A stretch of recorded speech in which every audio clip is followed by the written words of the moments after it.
Assalamualaikum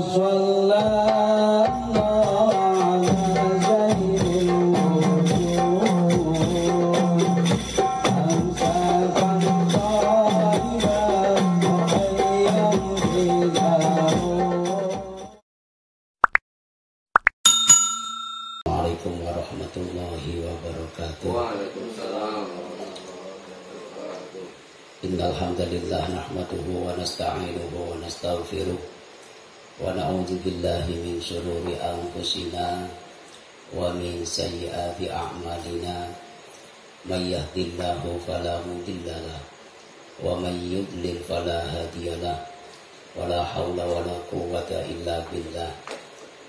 Rabbi shrah li sadri wa yassir li amri wahlul 'uqdatam min lisani yafqahu qawli. Allahumma akrimna bi nuril fahmi wa akhrijna min dhulumatil wahmi waftah lana abwaaba rahmataka wansur 'alaina hikmataka ya dzal jalali wal ikram. Amma ba'du. Qala mu'allif rahimakumullahu ta'ala wa nafa'ana bihi wa bi ulumihi fid dharain amin ya rabbal alamin. Al-Fatihah. A'udzu billahi minasyaitonir rajim. Bismillahirrahmanirrahim. Alhamdulillahi rabbil alamin arrahmanir rahim maliki yaumiddin. Iyyaka na'budu wa iyyaka nasta'in. Ihdinas siratal mustaqim. Siratal ladzina an'amta 'alaihim ghairil maghdubi 'alaihim waladdallin. Amin. Qala Ka'bul Akhbar. Qala Ka'bul Akhbar. Qala ngendika sapa Ka'bul Akhbari, Ka'bul Akhbar. Inna iblisa setuhune iblis iku tagol-gola. Maknanya itu apa ya? Maknanya kene-kene ngiyok-ngiyok.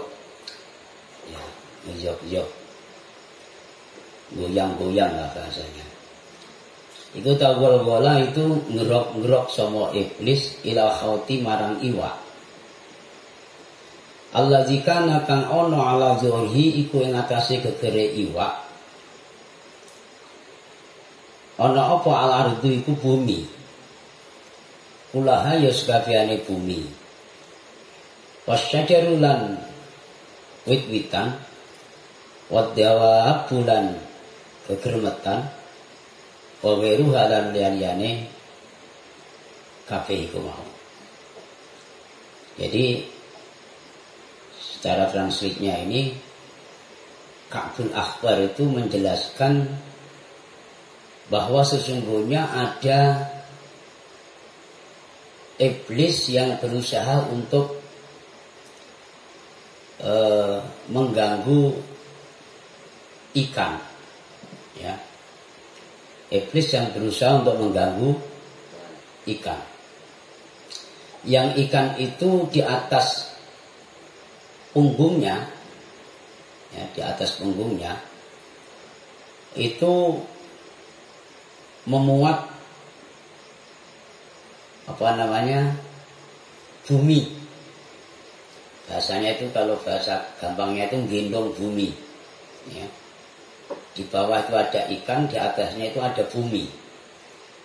Dan bukan hanya bumi saja, ada juga di situ itu pepohonan.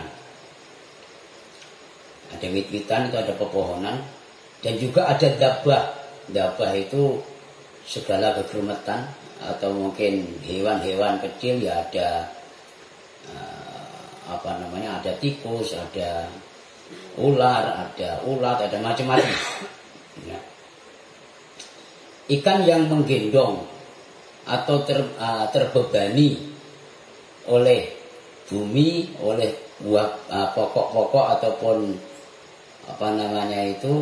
pohon-pohon, ya, ataupun dabah, hewan-hewan, itu sengaja diganggu oleh iblis. Karena ikan tersebut itu termasuk memikul perintah Allah Subhanahu wa taala. Ya. Memikul beban dari Allah Subhanahu wa taala. Kewajiban yang harus diemban, yang harus dipikul itu termasuk ada bumi, ada pokok, ada pohon-pohonan, ada hewan-hewan. Ya. Nah di situ diganggu oleh iblis. Wa qala lan ngucap lahu sapa iblis lahu marang iwak mau. Kemudian iblis berbicara terhadap ikan tadi yang memikul beban segitu banyaknya. Kata iblis, alqi an dhuhrika haula'il asqal ajma.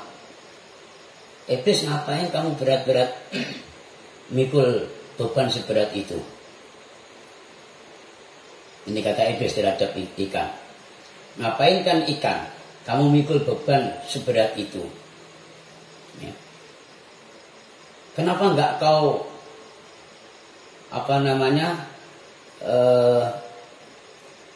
kau letakkan saja, ya, kau singkirkan saja, enggak usah kau pikul beban itu. Udah badanmu segitu kecilnya, masih mikul bumi, masih mikul pohon-pohonan, masih mikul apalagi binatang-binatang ataupun hewan-hewan. Ya, itu diganggu oleh iblis supaya diletakkan, supaya disingkirkan, supaya dilepaskan, nggak usah dipikul beban seberat itu. Ini bapak-bapak tolong diperhatikan dan tolong dicamkan baik-baik. Ini juga ada kaitannya dengan kita nanti. Ya, kita sebagai manusia punya beban, punya tanggung jawab, punya kewajiban dari Allah Subhanahu wa taala untuk melaksanakan ibadah. Ya. Banyak kewajiban-kewajiban yang diberikan oleh Allah Subhanahu wa taala kepada kita. Termasuk ya kewajiban sholat, ya. Kewajiban zakat, kewajiban puasa, kewajiban haji, dan seterusnya. Ini tanggung jawab ataupun kewajiban-kewajiban yang diberikan oleh Allah Subhanahu wa taala kepada kita. Sama dengan tanggung jawabnya ikan tadi yang memikul bumi, memikul pepohonan, memikul binatang-binatang. Sehingga digoda oleh iblis supaya diletakkan. Kita juga sama. Ketika kita mau melaksanakan kewajiban kita kepada Allah Subhanahu wa taala, mau melaksanakan sholat, mau mengeluarkan zakat, mau melaksanakan puasa, mau menunaikan haji, dan seterusnya, ini kadang-kadang juga diganggu oleh iblis. Ngapain kamu itu zakat barang itu ngapain? Gak usah zakat lah. Kan gitu. Nanti kalau kamu zakatin, hartamu akan berkurang. Ngapain kamu haji segala itu? Uang 40 sekian juta kamu buat untuk ibadah haji. Nanti akan berkurang uangmu. Mendingan kau buat bisnis aja, kau buat macam-macam lah. Ini bisikan-bisikan iblis. Hampir sama dengan bisikan iblis ketika membisikin hewan yang dikasih beban oleh Allah Subhanahu wa taala. Jadi iblis merayu supaya meletakkannya atau melepaskannya. Kemudian qala, sebagian perkataan lagi Ka'bul Akbar mengatakan bahwa fahammal khut ayyab ala dzalika fa ba'asallahu dabbah fadakhalat munkharahu wa wasalat ila dimaghihi fadajja ila Allah ta'ala minha fa'adina laha fa kharajat. Qala Ka'bun innahu la yanzuru ilaiha wa tanzuru ilaihi. Kemudian setelah ikan tadi dirayu oleh iblis supaya meletakkan bebannya, ya, supaya meletakkan bebannya, maka dalam diri ikan itu punya kerentak ayyaf ala zalik, pengen meletakkan, ya, nggak mau menanggung beban yang sebesar itu, yang seberat itu, meletakkan buminya, meletakkan pohon-pohonnya, atau apa tadi, pepohonan ataupun hewan-hewan, diletakkan semua biar bebannya ringan. Sama dengan kita juga pengen nggak sholat, ya kan, pengen nggak mau zakat, pengen nggak mau puasa, ya, males kita puasa, masa suruh lapar satu hari. Pengen nggak mau haji, sayang duit kita, untuk apa kita buang-buang untuk ibadah haji.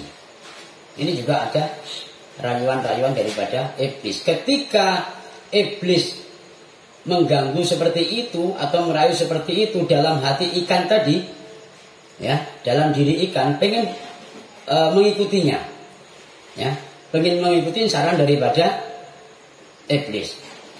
Setelah itu faba'asallahu dabbah fadakhalat munkharahu wa wasalat ila dimaghihi. Ya. Ketika ikan tadi sudah punya gerakan pengen melepaskannya, kemudian Allah mengutus dabbah.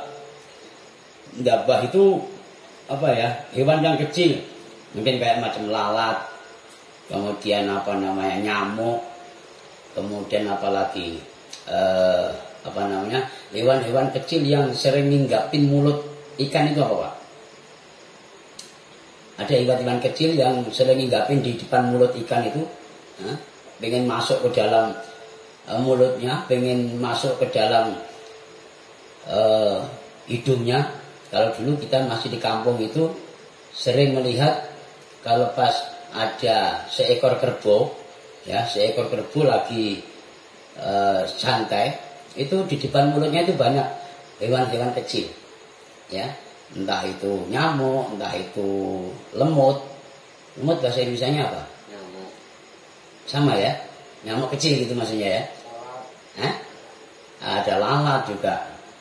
Nah, ketika ikan tadi sudah mulai greget pengen melepaskan tanggung jawabnya, maka Allah mengutus hayawan-hayawan kecil untuk masuk ke dalam hidungnya ikan. Wa wasalat ila dimaghi, sampai dalam, sampai ke utaknya ikan tadi. Ya. Setelah itu fadujja ilallahi ta'ala, ya, spontanitas begitu hewan kecil tadi masuk ke dalam hidungnya ikan sampai ke uteknya, maka ikan tersebut langsung teriak-teriak, ya, gembor-gembor kepada Allah Subhanahu wa taala, ya. Fa'adinalaha faqarajat. Gembor-gembornya begini, ya Allah, tolong keluarkanlah ya Allah hewan-hewan kecil yang masuk ke dalam hidungku sampai ke utekku. Saya tidak kuat ya Allah. Saya tidak kuat ya Allah. Setelah itu fa'adinalaha faqarajat. Maka spontanitas ketika ikan tadi gembor-gembor minta tolong sama Allah, berdoa sama Allah, kemudian hewan-hewan kecil tadi itu diperintahkan oleh Allah supaya keluar. Ternyata ikan segitu besarnya yang memikul beban gendong bumi, gendong pepohonan, gendong hewan-hewan, ya, kemasukan hewan-hewan kecil di dalam hidungnya sampai ke uternya saja sudah tidak tahan. Ini bapak-bapak yang dirahmati Allah Subhanahu wa taala, kisah dan cerita ini jangan hanya sekedar didengarkan saja sebagai pengalaman, tapi ini ada kaitannya dengan kita sebagai seorang hamba. Punya kewajiban, punya tanggung jawab, ya, punya perintah daripada Allah Subhanahu wa taala untuk melaksanakan kewajiban-kewajiban. Ketika kita mau udzur, wah, nggak usah sholat lah, capek saya. Nggak usah zakat lah, sayang uang kita. Nggak usah pergi haji lah. Ya. Nggak usah fitrah lah. Ngapain beras kita buang-buang, kita kasih orang miskin. Salahnya sendiri, dia tidak mau kerja keras. Saya bisa kaya seperti itu, seperti ini itu, gara-gara kerja keras kita kok. Ya, dari pagi sampai sore, kadang dari sore sampai pagi lagi, masuk malam dan sebagainya. Nah, bapak-bapak yang dirahmati Allah Subhanahu wa taala, belum saja kita berbuat, baru kerentek begitu saja. Begitu kerentek begitu saja, sebagaimana isyarah yang ada dalam diri ikan tersebut, itu sudah disiapkan azab-azab Allah Subhanahu wa taala. Pernah nggak kita ngalamin seperti itu, Pak? Ya kan? Nggak ngucap kadang mulut kita, tapi hati kita itu kerentak ketika kita lagi capek, kita kurang tidur, ya kan? Di saat sholat duhur, di saat sholat ngasar, itu kadang kita berat tidur kita, ya kan? Sehingga kata halah itu keluar dalam hati kita, punya niat, punya azam untuk tidak sholat. Nah, ini kita harus siap-siap. Harus siap-siap azab apa yang akan diturunkan oleh Allah. Kadang kita tidak sadar, Pak. Ya, azab yang diturunkan oleh Allah kadang kita tidak sadar. Mungkin yang punya usaha jualan, ya, kadang jualannya sepi, nggak laris. Yang punya bengkel, bengkelnya sepi kadang. Ya, yang kerja di perusahaan, kadang gajinya terlambat, barangkali. Apa lagi? Yang wirausaha, usahanya bangkrut. Ini kadang-kalanya ada kaitannya dengan azam-azam di dalam diri kita untuk ogah melaksanakan perintah Allah Subhanahu wa taala. Itu kadang tidak sadar. Yang kita sadari, oh sekarang udah musimnya seperti ini. Bagaimana? Sekarang ekonomi dunia kok, bukan Indonesia saja, bukan Batam saja, kan gitu Pak ya. Ini udah dunia, menyalahkan dunia, menyalahkan ekonomi dunia. Padahal yang seharusnya kita ketahui itu kan, wa may yattaqillaha yaj'al lahu makhraja wa yarzuquhu min haitsu la yahtasib. Kalau kita betul-betul mampu bertakwa kepada Allah Subhanahu wa taala, yaj'al lahu makhraja. Allah akan berikan kemudahan-kemudahan. Allah akan berikan jalan keluar dengan persoalan-persoalan kita. Allah akan berikan solusi dengan problematika dalam kehidupan kita sehari-hari. Dan wa yarzuquhu min haitsu la yahtasib, Allah akan berikan rezeki kepada kita dari jalan yang tidak bisa disangka-sangka oleh manusia. Ada jalannya rezeki itu Pak, kalau betul-betul bertakwa kepada Allah. Ini Bapak-bapak yang dirahmati Allah Subhanahu wa taala, ini apa yang disampaikan oleh Ka'bul Akhbar ini suatu gambaran ataupun cerminan buat kita yang dialamin oleh seekor ikan. Sehingga ikan tersebut itulah yang disumpah oleh Allah, walladzi aqsamallahu bi nun wal qalami wa ma yasturun, yang diakidakan oleh Allah di dalam Al-Qur'an. Ada kan? Juz 30. Ada yang hafal? Ada yang tahu, Pak? Bismillahirrahmanirrahim. Nun wal qalami wa ma yasturun ila akhirih. Itu kisahnya di dalam ayat tersebut itu menggambarkan, mengisahkan tentang beratnya tanggung jawab ikan untuk memikul beban yang diberikan oleh Allah. Ketika mau dirayu oleh iblis, azab Allah sudah dipersiapkan, langsung turun. Maka seketika itulah ketika ikan tadi sudah gembur-gembur sama Allah, minta-minta pertolongan sama Allah, akhirnya dabah yang ada di dalam hidungnya, yang masuk sampai ke dalam otaknya tersebut dikeluarkan oleh Allah. Itu pun setelah gembur. Ya, sejak itu dabah itu selalu menjaga ikan tadi, selalu dijaga. Ya. Jangan-jangan nanti ngikutin kata iblis lagi. Ya. Kita juga sama. Kita ini bisa gembor-gembor sama Allah kalau udah digencet oleh Allah. Usaha bangkrut, jualan gak laris, ya kan? Bisnis gagal, hutang numpuk, kebutuhan sangat banyak sekali, dan tidak ada sumbernya, sumber semakin sumbat, semakin berkurang, pengeluaran semakin banyak. Ini kadang-kalanya kita baru gembor-gembor sama Allah. Yang tidak pernah ikut nariah. Ya.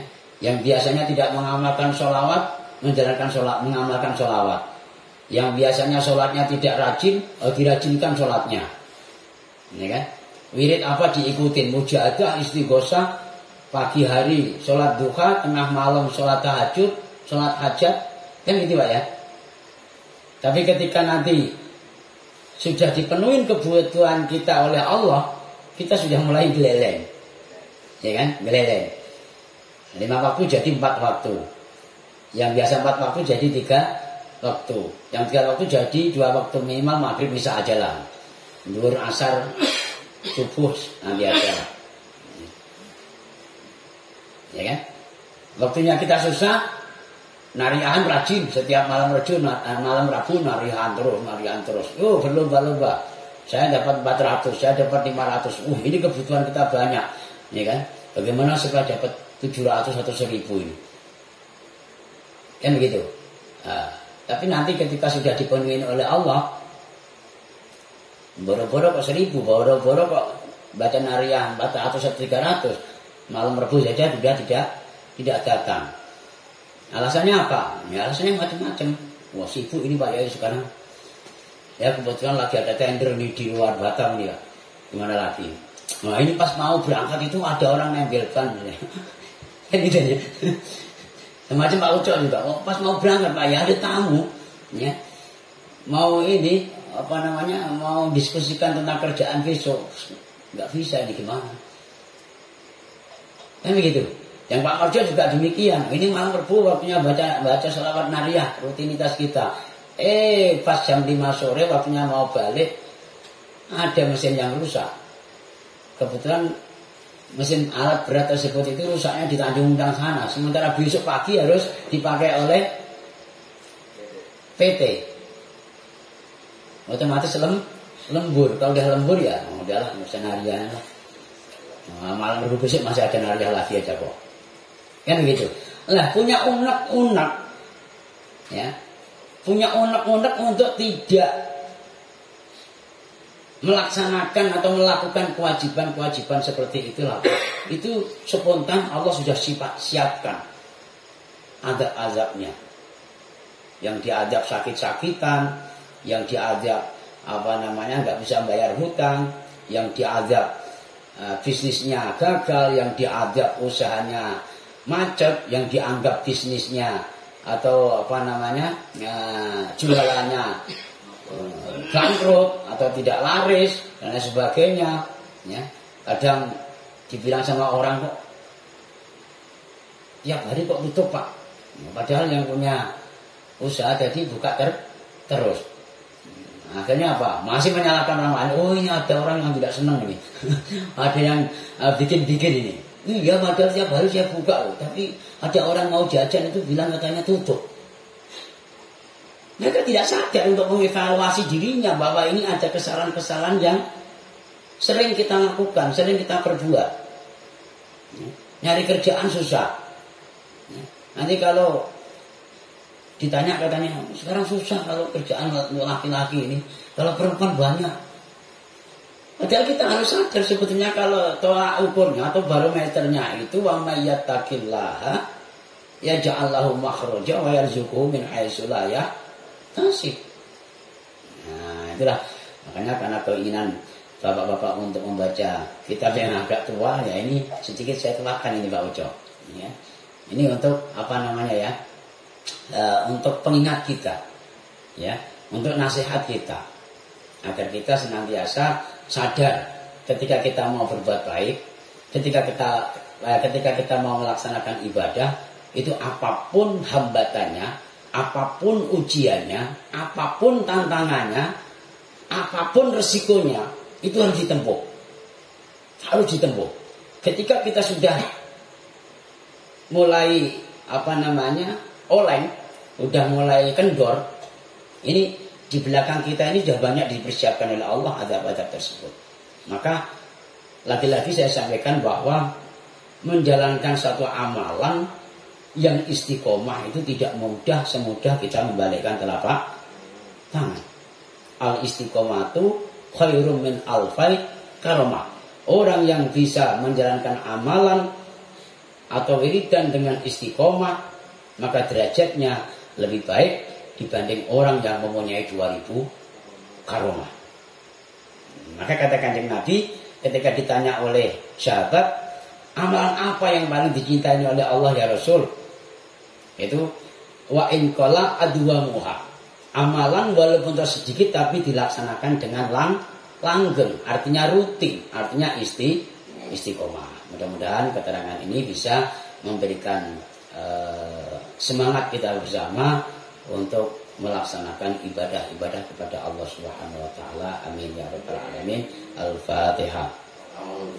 A'udzubillahi minasyaitonir rajim. Bismillahirrahmanirrahim. Alhamdulillahirabbil alamin. Arrahmanir rahim. Maliki yaumiddin. Iyyaka na'budu wa iyyaka nasta'in. Ihdinas siratal mustaqim. Siratal ladzina an'amta 'alaihim ghairil maghdubi 'alaihim waladdallin. Amin. Kurang lebihnya mohon maaf. Alaikum minkum. Assalamualaikum warahmatullahi wabarakatuh. Waalaikumsalam.